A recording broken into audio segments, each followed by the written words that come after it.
Hi hello friends, എല്ലാ കൂടാതെ നാളത്തെ പ്രൊമോ റിവ്യൂയിലേക്ക് സ്വാഗതം കേട്ടോ.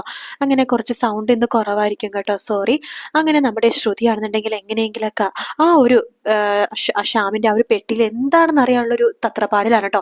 ആ സമയത്താണ് നാളെ അവിടെ ഒരു പൂജ നടക്കുന്നത്. അപ്പൊ ആ പൂജയിൽ എല്ലാവരും പങ്കെടുക്കണം, അങ്ങനത്തെ ഒരു സെറ്റപ്പാണ്. അപ്പൊ എല്ലാവരും അങ്ങനെ പങ്കെടുക്കുന്ന സമയത്ത് ശ്രുതി എങ്ങനെയെങ്കിലൊക്കെ ഷ്യാമിന്റെ പെട്ടി തുറന്ന് നോക്കാൻ വേണ്ടി അവിടെ നിന്ന് അങ്ങോട്ട് പോകാൻ വേണ്ടി പോകണം. അപ്പൊ എനിക്ക് പറയണ്ട്, ശ്രുതി സൂക്ഷിച്ചു വേണം, ഷ്യാമിന്റെ സ്വഭാവം അറിയാലോ, അതുകൊണ്ട് സൂക്ഷിച്ചും കണ്ടും വേണം, അതൊക്കെ ഞാൻ ചെയ്തോളാം എന്ന് പറയാണ്. അങ്ങനെ എല്ലാവരുടെ പൂജയിൽ പങ്കെടുക്കുന്ന സമയത്ത് ശ്രുതി ശ്യാമിന്റെ മുറിയിലേക്ക് പോകുവാട്ടോ. അവിടേക്ക് പോകുമ്പോഴേക്കും ശ്രുതി അവിടേക്ക് നോക്കുമ്പോൾ ഒന്നും തന്നെ കിട്ടുന്നില്ല. ആ സമയത്താണ് ശ്രുതിയുടെ കാതിൽ നിന്ന് ശ്രുതിയുടെ കമ്മല് നിലത്തേക്ക് വീഴുവാണ്. ശ്രുതി ആ കമ്മൽ എടുക്കാൻ വേണ്ടി നിലത്തേക്ക് കുനിയുമ്പോഴേക്കും അവിടെ ഒരു കാർപ്പറ്റ് ഉണ്ടാവും, അതായത് അവിടെ വലിയൊരു കാർപ്പറ്റ് കിടക്കുന്നുണ്ടാവും. അത് ചവിട്ടിയുടെ അടിയിലായിട്ട് ശ്രുതി എന്തോ ഒന്ന് കാണുവാണ്. ഇതെന്താ ഇവിടെ എന്ന് നോക്കുമ്പോൾ അതിലെ താക്കോലാട്ടോ. ശ്രുതിക്ക് വല്ലാത്ത സന്തോഷം തോന്നുവാണ്. എന്റെ ഭഗവതി, പൂജ നടക്കുമ്പോൾ തന്നെ എനിക്ക് ഈ താക്കോൽ നീ കാണിച്ചു തന്നു, അതിനർത്ഥം ഭഗവതി എന്റെ കൂടെ ഉണ്ടെന്നാണ്. ദൈവമേ, ദൈവം രക്ഷിച്ചു എന്നൊക്കെ പറഞ്ഞിട്ട് വേഗം തന്നെ ശ്രുതി ആ താക്കോൽ എടുക്കാണ്. ഇത് ഷ്യാമിന്റെ പെട്ടിയുടെ താക്കോൽ തന്നെ ആവണം ഈശ്വര എന്ന് പറയട്ടെ. വേഗം തന്നെ ആ പെട്ടി ശ്രുതി തുറന്നു നോക്കാണ്. ശ്രുതി ഇങ്ങനെ പേടിച്ചിട്ടാണ് തുറക്കണം. ശ്യാമെങ്ങാനും വന്നു കഴിഞ്ഞാൽ പിന്നെ അതോടെ തീർന്നല്ലോ. അങ്ങനെ പെട്ടി ഇങ്ങനെ തുറന്നു നോക്കുമ്പോഴേക്കും അതിലിങ്ങനെ വേറെ സംഭവങ്ങളൊന്നും തന്നെ കാണുന്നില്ല. ഇങ്ങനെ മാറി മറിച്ചൊക്കെ നോക്കുന്നുണ്ട്, പേപ്പേഴ്സ് ഒന്നും തന്നെ അവിടെ കാണുന്നില്ല. പക്ഷേ എന്നാലും ഒന്നും തന്നെ ഇതിലില്ലല്ലോ എന്ന് പറഞ്ഞിരിക്കുമ്പോൾ അവിടെ ഒരു ചെറിയൊരു പേപ്പർ, അതായത് ഒരു ചെറിയൊരു കവർ പോലെ വെച്ചിരിക്കുകയാണ്. ആ കവറിൽ നിന്ന് ശ്രുതി തുറന്നു നോക്കുമ്പോഴേക്കും അതിൽ അശ്വിന്റെ പാസ്പോർട്ടും രേഖകളും കാര്യങ്ങളൊക്കെയാണ്, തിരിച്ചറിയൽ കാർഡും പാസ്പോർട്ടും ആധാർ കാർഡും അങ്ങനത്തെ കുറച്ച് സംഭവങ്ങളാണ്. ശ്രുതി വേഗം ആ കവർ കയ്യിലേക്ക് എടുക്കാണ്. ശേഷം ഷോളിൽ, അതായത് ചുരിദാറിന്റെ ഷോളിൽ അത് പൊതിഞ്ഞിട്ട് ഒന്നും അറിയതുപോലെ താഴേക്ക് ഇറങ്ങി വരാട്ടെ. അപ്പൊ ഷ്യാം ഇങ്ങനെ ശ്രദ്ധിക്കുന്നുണ്ട്. ഷ്യാം ഇങ്ങനെ വിചാരിക്കണേ ഈ ശ്രുതി എങ്ങോട്ടേക്കാ പോയത് എന്ന രീതിയിൽ ഷ്യാം ഇങ്ങനെ ശ്രദ്ധിക്കുന്നുണ്ടെങ്കിലും ശ്രുതി അതൊന്നും മൈൻഡ് ചെയ്യുന്നില്ല. ശേഷം ശ്രുതി വേഗം തന്നെ എനിക്ക് ആ പൂജയുടെ ഏറ്റവും അവസാനമായിട്ടാണ് ഇരിക്കുന്നത്. അപ്പൊ എനിക്കിന്റെ അടുത്തേക്ക് പോയി ഇരിക്കുകയാണ് ശ്രുതി. ആ സമയത്ത് എനിക്ക് ചോദിക്കണ്ടേ, എന്തായി ശ്രുതി കുട്ടി, എന്തെങ്കിലും കിട്ടിയോ, ഇന്നൊക്കെ എവിടെയെങ്കിലും എന്തിനും പെട്ടി തുറക്കാൻ പറ്റിയോ എന്ന് ചോദിക്കുമ്പോൾ ഭഗവതി എന്റെ കൂടെ ഉണ്ടായിരുന്നു എനിക്ക് ചേട്ടാ. ഞാൻ നോക്കിയപ്പോഴേക്കും ആ കാർപ്പറ്റിന്റെ അടിയിൽ താക്കോൽ ഉണ്ടായിരുന്നു. കാർപ്പറ്റിന്റെ അടിയിലോ? അതെ, ഞാൻ തുറന്നു നോക്കി ആ പെട്ടി, എന്നിട്ട് അതിലെന്തെങ്കിലും കിട്ടിയോ? അതില് വലിയ കാര്യമായിട്ടൊന്നും കിട്ടിയില്ലെന്നാണ് ഞാൻ വിചാരിച്ചത്. പക്ഷേ കുറെ നേരം നോക്കിക്കഴിഞ്ഞപ്പോഴേക്കും എനിക്കൊരു സംഭവം കിട്ടി. എന്താ അത്? അത് അശ്വിൻ സാറിന്റെ പാസ്പോർട്ടാ. പാസ്പോർട്ടോ? പാസ്പോർട്ട് എന്തിനാ ഈ ഷാംബ്രോക്ക്? അതെനിക്കറിയില്ല. ഓ, ഇനി ഇതായിരിക്കും അഞ്ജലി ചേച്ചി ആ SK ട്രാവൽസിന്റെ കാര്യമൊക്കെ ചോദിച്ചത്. അതെ, അങ്ങനെ എന്തെങ്കിലുമൊക്കെ ആയിരിക്കും. പക്ഷേ ഇപ്പൊ എനിക്കൊരു അബദ്ധം പറ്റി. എന്താ? അത് ആ പെട്ടിന്ന് എടുത്തോണ്ട് വരണ്ടായിരുന്നു. ഞാൻ ആ പാസ്പോർട്ട് പെട്ടിന്ന് എടുത്തോണ്ട് വന്നു. ഇനിയിപ്പോ എങ്ങാനും ഷ്യാം എങ്ങാനും അതിൽ നോക്കിക്കഴിഞ്ഞാൽ പാസ്പോർട്ടിലൊന്നും മനസ്സിലാവില്ലേ, പിടിക്കപ്പെടില്ലേ? ഓ ശ്രുതിക്കുട്ടി, നീ അത് കണ്ടെങ്കിൽ അത് അവിടെ തന്നെ വെക്കാൻ പാടില്ല, നമുക്ക് പിന്നെ എടുക്കാമായിരുന്നല്ലോ. ഇനിയിപ്പോ എന്താ എനിക്ക് ചേട്ടാ ചെയ്യാ? ഷാംപ്രൂ അറിയാതെ ആ പാസ്പോർട്ട് എങ്ങനെയെങ്കിലും ആ പെട്ടി തന്നെ വെക്കണം. അതെങ്ങനെ വെക്കും? അതിനൊക്കെ എന്തിനൊക്കെ വഴി ഉണ്ടാകും എന്ന് പറയുമ്പോൾ തന്നെ പൂജ തീരുവാട്ടോ. അപ്പൊ ഷ്യാം പറയുന്നുണ്ട്, അഞ്ജലി എനിക്ക് അത്യാവശ്യമായിട്ട് പേപ്പേഴ്സ് എടുക്കണം, അത് ആ പെട്ടിയിലാണുള്ളത്.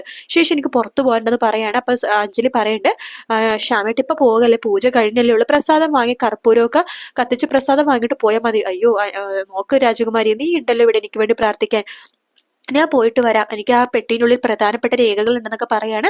അത് കേൾക്കുന്നത് ശ്രുതിയും എനിക്ക് ഞെട്ടിപ്പോട്ടെ. ഈശ്വര, പെട്ടി ഇപ്പൊ തുറക്കും, എല്ലാം പിടിക്കപ്പെടുമല്ലോ. പെട്ടെന്ന് തന്നെ ശ്രുതി വേഗം എനിക്ക് പറയുന്നുണ്ട്, പതുക്കെ വേഗം പോയിട്ട് പെട്ടിയിലേക്ക് ആ സംഭവം ഇടാൻ വേണ്ടി പറയണം. അപ്പൊ ഷ്യാം മുകളിൽ കയറുന്ന മുമ്പ് ശ്രുതി വേഗം മുകളിൽ കയറാൻ വേണ്ടി നോക്കുവാട്ടോ. പക്ഷെ ഷ്യാം വേഗം തന്നെ ശ്രുതി തൊട്ടു പിന്നാലെ എത്തുന്നുണ്ട്. പക്ഷെ ശ്രുതി ഷ്യാമിനെ കാണുന്നില്ല, പുറകിലുള്ള കാര്യം. പെട്ടെന്ന് തന്നെ എനിക്ക് ചുമക്കുവാണ്.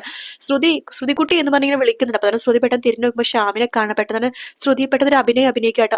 എന്റെ കാലുളുങ്ങിയേ എന്ന് പറഞ്ഞിട്ട് അഭിനയിക്കുകയാണ്. ഷ്യാം അവിടെ തന്നെ നിൽക്കണം. അയ്യോ ശ്രുതി, എന്തു പറ്റി, എന്റെ കൈ പിടിച്ചോ എന്ന് പറയാണ്. ശ്രുതി മനഃപൂർവ്വം തന്നെ ഷ്യാമിന്റെ കയ്യിലേക്ക് പിടിക്കുന്നുണ്ട്. കാരണം ശ്രുതിക്കറിയാം ഷ്യാമിന്റെ കയ്യിലേക്ക് പിടിച്ച ഷ്യാം അവിടെ അപ്സെറ്റ് ആയിട്ട് നിൽക്കും, പിന്നെ മുറിയിലേക്ക് പോവില്ലെന്ന്. അതുകൊണ്ട് ഷ്യാമിന്റെ കയ്യിൽ മുറുക്കി പിടിക്കാട്ടെ ശ്രുതി. അപ്പോഴേക്കും നമ്മുടെ അഞ്ജലിയും അതുപോലെ തന്നെ പ്രീതിയും എല്ലാവരും വരുന്നുണ്ട്. അയ്യോ ശ്രുതി എന്ത് പറ്റി എന്നൊക്കെ ചോദിക്കുകയാണ്. കാലുളുങ്ങി എന്ന് പറയുന്നുണ്ട്. അപ്പൊ എനിക്കും വരുന്നുണ്ട്. ആരും അറിയാണ്ട് പതുക്കെ എനിക്കടെ കയ്യിലേക്ക് ശ്രുതി ആ പാസ്പോർട്ട് ചുരുട്ടി ഇങ്ങനെ കൊടുക്കുന്നുണ്ട് കേട്ടോ.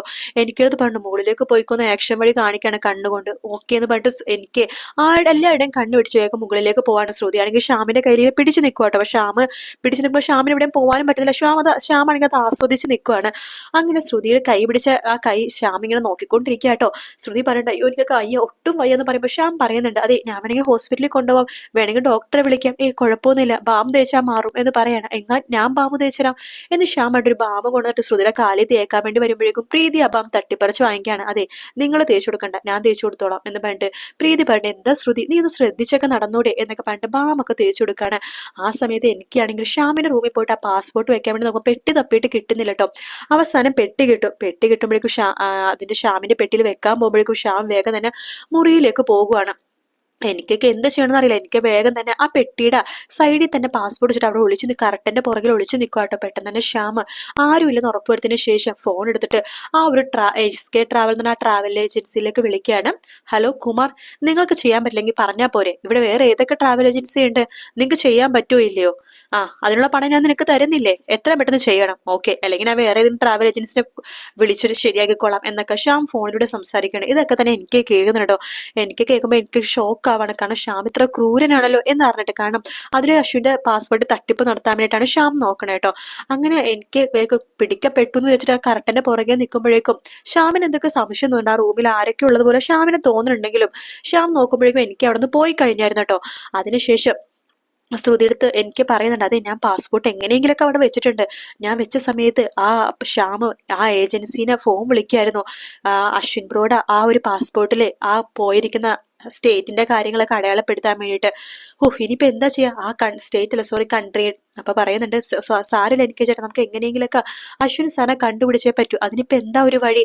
അയാൾ എന്തിനു വേണ്ടിയിട്ടായിരിക്കും ഇതൊക്കെ ചെയ്യണത്? ഇതുവരെ പണമൊന്നും ആവശ്യപ്പെട്ടില്ല. ഇനി പണത്തിന് വേണ്ടിയിട്ടായിരിക്കോ, ഇനി വേറെന്തെങ്കിലുമൊക്കെ ആയിരിക്കോ? അത് അയാളുടെ വായിൽ തന്നെ അറിഞ്ഞേ പറ്റൂ എന്നൊക്കെ ശ്രുതി വിചാരിക്കുകയാണ്. അങ്ങനെ ശ്രുതി വേഗം തന്നെ ശ്യാമിന്റെ അടുത്തേക്ക് പോകുന്നുണ്ട്. അതായത് ഇതിന് ഇടയിലൊരു ഭാഗമുണ്ട്, അത് ഞാനിപ്പോ പറയണില്ല, നാളെ പറയാട്ടോ. അങ്ങനെ ശ്യാമിന്റെ അടുത്തേക്ക് പോയിട്ട് ശ്രുതി പറയുന്നുണ്ട്, നിങ്ങൾ അശ്വിൻ സാറിനെ എവിടെ ഒളിപ്പിച്ചത്? എനിക്ക് അശ്വിൻ സാറിനെ കാണണം, വേറൊന്നിനും അല്ല, എനിക്ക് അയാളുടെ പണവും സ്വത്തും സ്വർണ്ണവും ഒക്കെ എനിക്ക് വേണമെന്ന് പറയാണ്. ശ്രുതിയുടെ മനസ്സിലിരിപ്പ് ഇതാണെന്ന് പറഞ്ഞ ശ്യാമിനെ സന്തോഷാവാട്ടോ. ശ്രുതി, നീ സത്യമാണ് പറഞ്ഞത്, നിനക്ക് അശ്വിന്റെ പണവും സ്വർണവും അതിലാണോ നിനക്ക് കണ്ണ്? അതെ, എനിക്ക് അയാളുടെ സ്വർണത്തിലും പണത്തിലും തന്നെയാ കണ്ണ്. ഈ വീടും സ്വത്തുക്കളൊക്കെ എനിക്ക് വേണം എന്ന് പറയാണ്. പെട്ടെന്ന് ശ്യാമിന്റെ തന്നെ സ്വഭാവം ശ്രുതിയുടെ മുമ്പിൽ എടുക്കാട്ടോ. ശ്രുതി, എങ്കിൽ നിന്റെ കൂടെ ഞാൻ നിൽക്കാം. ശ്രുതി, എനിക്കും ഈ സ്വത്തുക്കളിലെ കണ്ണ്, എനിക്കും ഈ സ്വത്തുക്കളൊക്കെ വേണം. ശ്രുതി, ഞാൻ നിന്റെ കൂടെ നിൽക്കാം. ആണോ, നിങ്ങൾ എന്റെ കൂടെ നിൽക്കോ? സത്യമായിട്ട് നിങ്ങൾ എന്റെ കൂടെ നിൽക്കോ? ഞാൻ നിൽക്കാനേ, നമുക്ക് ഒരുമിച്ചും കൂടി ഇത് നേടാം. ശ്രുതി, നമുക്ക് ഈ സ്വത്തുക്കളെല്ലാം നമുക്ക് രണ്ടുപേർക്കും പങ്കിട്ടെടുക്കാം. ശരി, എങ്കിൽ ഞാൻ നിങ്ങളുടെ കൂടെ കൂടാം എന്ന് ശ്രുതി പറയാണ്. ശ്യാമിന് അങ്ങോട്ട് സന്തോഷമാവാട്ടോ. അങ്ങനെ ശ്യാം തെറ്റിദ്ധരിക്കുകയാണ് ശ്രുതിനെ. ശ്രുതി അശ്വിന്റെ സ്വത്തുക്കൾക്ക് വേണ്ടിയിട്ടാണ് അവിടെ നിൽക്കണെന്ന രീതിയിൽ ശ്യാം തെറ്റിദ്ധരിക്കാട്ടോ. അങ്ങനെ ശ്യാം ആണെങ്കിൽ ശ്രുതിനെ വിശ്വസിക്കുകയാണ്.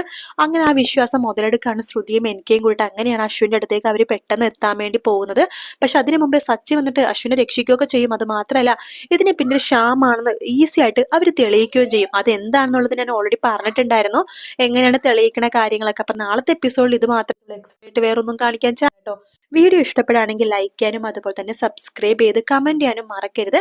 എന്തായാലും ഇനി അടുത്ത ആഴ്ച അശ്വിന്റെ ആ ഒരു ഫൈറ്റും കാര്യങ്ങളൊക്കെ ഉണ്ടാവുള്ളൂ. നാളത്തെ എപ്പിസോഡിൽ ഇത്രയും ഭാഗം ഉണ്ടാവുള്ള ഫൈറ്റ് എന്തായാലും ഒരു എപ്പിസോഡ് എടുക്കത്തില്ല കേട്ടോ. തിങ്കളാഴ്ച ചൊവ്വാഴ്ചയൊക്കെ ആവാൻ ചാൻസ് ഉള്ളൂ. വീഡിയോ ലൈക്ക് ചെയ്യാനും സബ്സ്ക്രൈബ് ചെയ്യാനും കമന്റ് ചെയ്യാനും മറക്കല്ലേ. മറ്റൊരു വീഡിയോ ആയിട്ട് കാണാം friends. Take care, bye bye.